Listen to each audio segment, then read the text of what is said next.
माझी जीवितहानी झालेली आहे ते सुदैव रिसर्च मेडिकल टीम सिव्हिल हॉस्पिटलच्या प्रशासनाच्या आलेली आहे. त्यांनी नोंद घेतलेली आहे. त्याची ट्रीटमेंट चालू आहे. तर किरकोळ ज्यांना जखमी होत्या त्यांना काही लोकांना डिस्चार्ज केलेल्या ऑपरेशन काही डॉक्टरांनी त्यांना बघितलेलं आहे.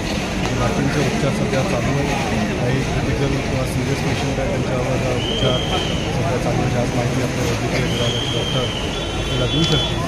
आमची शासनाने प्रशासनाकडे हीच विनंती आहे की यांचा सगळ्या उपचाराचा खर्च शासनाने द्यावा. येणाऱ्या काळामध्ये यांना जे काही मदत लागेल शासनाने त्यांच्या मेडिकल टीमनं त्याच्यानंतरही फॉलोअप ट्रीटमेंटचा काही विषय असेल तर सगळ्या त्या रुग्णांना शासनाची मदत वेळोवेळी आपल्या भागात पोहोचावी अशी आम्ही विनंती प्रशासनालाही केलेली आहे आणि सिव्हिल डॉक्टरांनी या सगळ्या टीमलाही केल्या. अतिशय तत्परतेनं त्यांनी इथं काम केलं. त्यामुळे माझी हानी झाली नाही. सगळ्या पेशंटची ट्रीटमेंट सध्या सुरू आहे. आमची हीच मागणी होतं ईश्वराकडे हीच प्रार्थना की सगळे सुखरूप लवकर बरे व्हावे त्यांना आपल्या घरी.